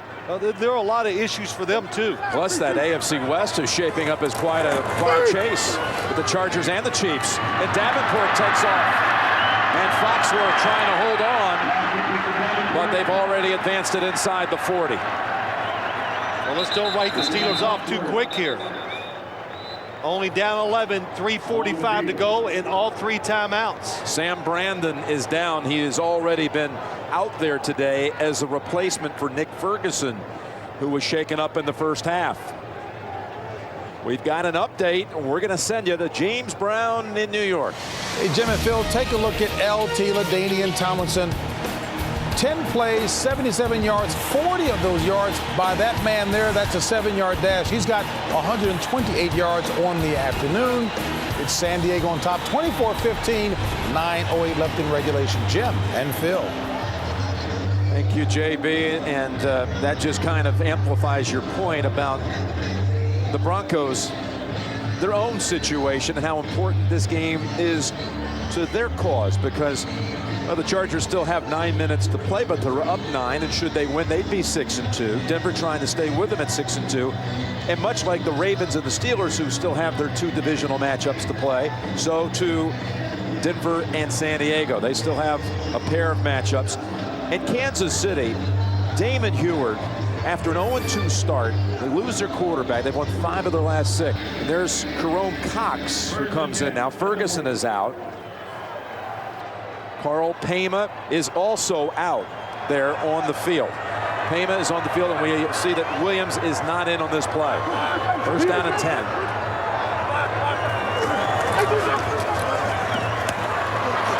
Short pass, Davenport. Oh, does he run hard to the 22? He broke away from Pema and Wilson. And it's important here, Jim, as we talk about this game, just for the Steelers to make sure they get points. Again, a field goal keeps them within 1 score. Roethlisberger over 400 yards on the game. It adds 2 yards on the ground. We're covering a lot of ground in a hurry. Career highs. We told you early he was on pace to break all of these, and he has. Attempts, completions, and yards.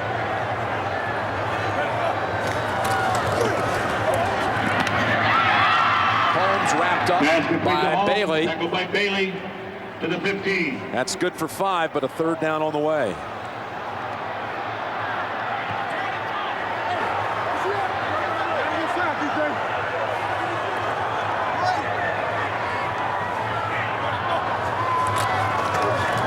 Third and short. Davenport gets the first. Gets the first as we approach the 2-minute warning.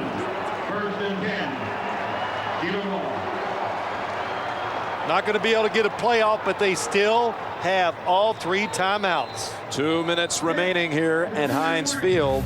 The ball is at the 11-yard line, but the Steelers will come out of the 2-minute warning with the ball at the 11, facing a secondary that has been depleted by 3 of their key players today. Darren Williams is not out there, nor is Nick Ferguson, both starters, and Sam Brandon.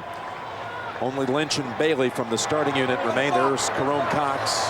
Limits what you can do, Jim. It almost guarantees you're going to play a zone defense. Let them catch it, try to tackle them.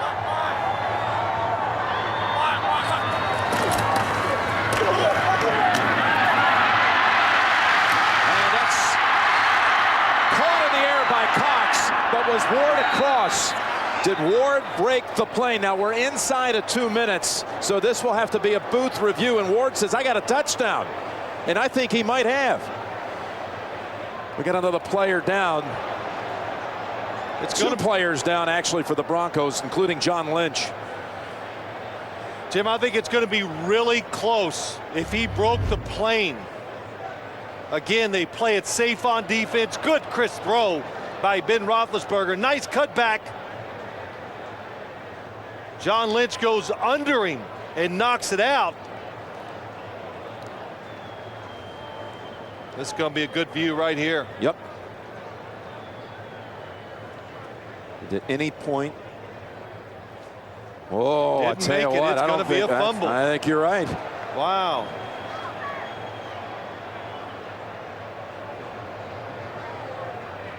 It was not, it was ruled a fumble on the field. What a play by John Lynch. Hines, like we see so often now, players trying to like dive it in and fly it into the end zone. And we've seen Ward successfully do that so many times. Here you go, right really from the goal line perspective. And I don't see any way that's going to be overruled. Yeah, that's absolutely short. Now the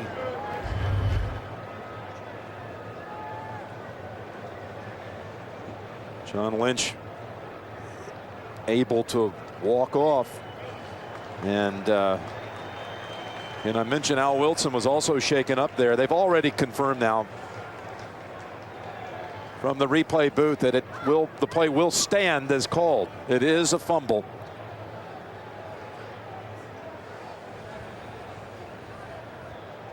John Lynch is the one that makes the hit that knocks the football out.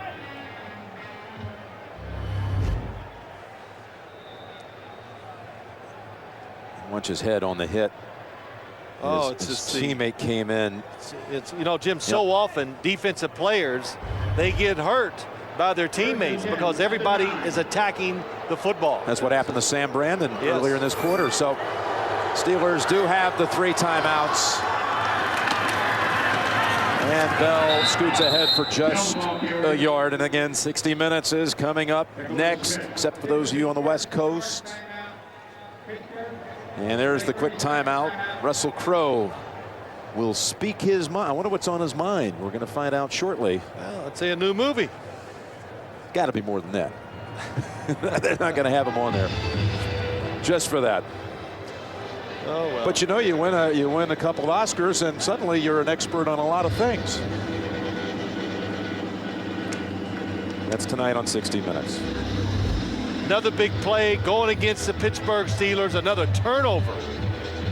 Hines Ward has had he's just had almost a special day with his blocking, catching, making things happen when nothing is there. Breaking tackles. Breaking the tackles, that's right.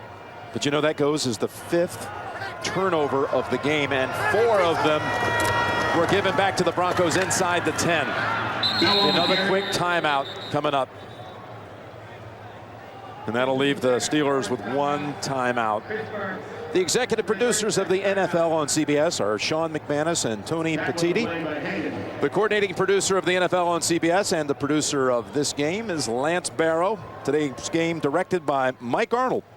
And the senior producer of CBS Sports and the NFL Today is Eric Mann. The director of the studio operation is Bob Mattina, and the coordinating producer of CBS Sports is Harold Bryant. Our associate directors of today's game, Steve Karasik and Pete Radovich Jr. And the broadcast associates, Andy Friedman, Steve Murphy. Technical manager, Pete Callander. Technical director is Jonas Einstein, and the audio supervisor is Ed Soltis. Stats provided by Ethan Cooperson and Mike Friedman. And our spotter is Bay City Tommy Spencer. Or is it Bay Area? Oh, whatever, who cares? Out to the 15. Now let's take one more quick timeout. And they'll have to punt from inside the 5-yard line, is where Ernster will be making contact with the pigskin. Well, you know, Jim, valiant effort by the Denver Broncos today. And at the end of the first half, it seemed like for so long, nothing went their way. They couldn't make plays on offense. They couldn't stay on the field. The Steelers are moving up and down the field, not taking advantage of all their opportunities, but the Broncos just came up with so many big plays on offense and defense. Champ Bailey's interception, the 5 turnovers, you said it earlier, 4 of them inside Denver's 10-yard line. Pretty incredible stuff, especially when you're talking about the defending Super Bowl champions and a good football team like the Pittsburgh Steelers.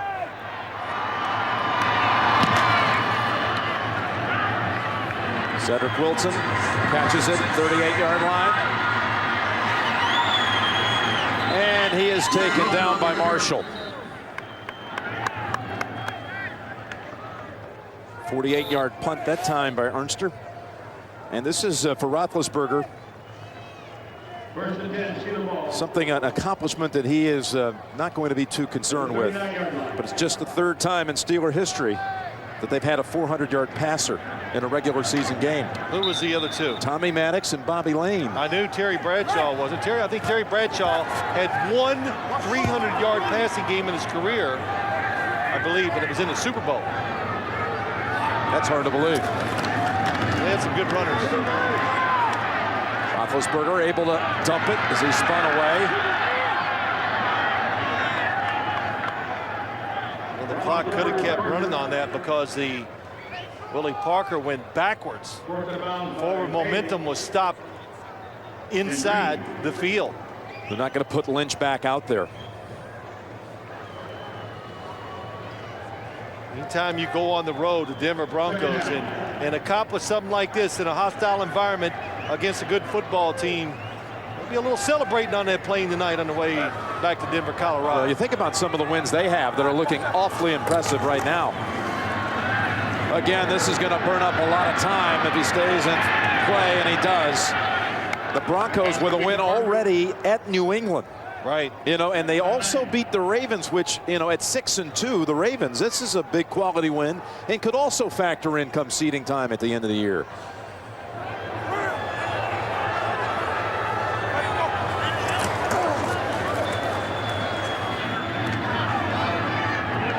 That's a catch by Wilson. What a catch. Pema was defending, and it looked like he had a pretty good job of guarding, but the catch, the clock keeps moving. I'll say this, we talked about it early, Ben Roethlisberger, a couple big mistakes, but throwing the football physically very well. Those gloves will stay on his hands the rest of the year. He's going way down the field for this one. And that was Wilson in the area, appealing to no avail. Covered by Pema. Roethlisberger took a hit at the end of that. Second down. Holding the ball, trying to get away to get down the field. Right in his side, Demetrin Veal. Well, he hits the side, lands on his right shoulder. Yeah, looked like he might have been in a little pain for a moment. Well, when we talked to him, though, he did say, physically, he says, I am as good as I can be. And he even said that about last week. No excuses. I was 100% physical. He was cleared on Wednesday of last week. Everybody said he is 100%. That's the pass in the area of Nate Washington. And Ben Roethlisberger goes down again.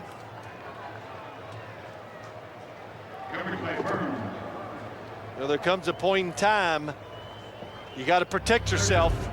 Late in this game, chances of winning are not great. Elvis Dumerville slings him down. And that kid Dumerville, pretty impressive what he's done as a rookie. With 6 sacks on the season, including one today. 5'10½", or as he says, 5'11", but the arm length of a guy about 6'8". That's what makes him so good rushing the passer, able to get separation from the offensive lineman to get around him sometimes. Well, we got a good game, a lot of good games. Patriots, Colts. Well, we're going to go ahead, as we say, come NCAA tournament time. We're going to advance certain teams in the bracket. Well, we're going to go ahead and advance the standings in the AFC North.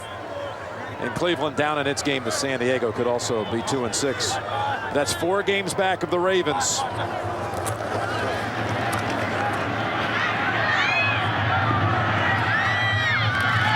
And an interception. What else? Cox has it. He's the one who came up with the fumble recovery. Pass intercepted by number 40, Jerome Cox. Pass intended for home. Well, Ben Roethlisberger, I got to tell you, there are not many quarterbacks that would throw one up late in the game, Jim, down in the field of play like that. Most of them just sort of yard out of bounds because they don't want to take the interception. And that's a 6th turnover in the books for the game. You mentioned Patriots and Colts. I haven't heard anybody all week say the Colts are going to win that game tonight, which, believe me, hasn't been lost on them. And now look at the AFC West with the Broncos through the first half of the season, 6-2. In San Diego, in front of its game, trying to match him. Phil, I'll see you next week in Foxborough for the Jets and Patriots. Impressive road win by Mike Shanahan's crew. They avenge the AFC title game loss of 41 weeks ago. 60 Minutes, Amazing Race, Case and Trace on America's #1 network. Thanks for being with us, folks. For Phil Simms, this is Jim Nantz saying so long from the Steel City, where the Denver Broncos have gone on the road and picked up a big win today. The NFL on CBS, home of Super Bowl 41.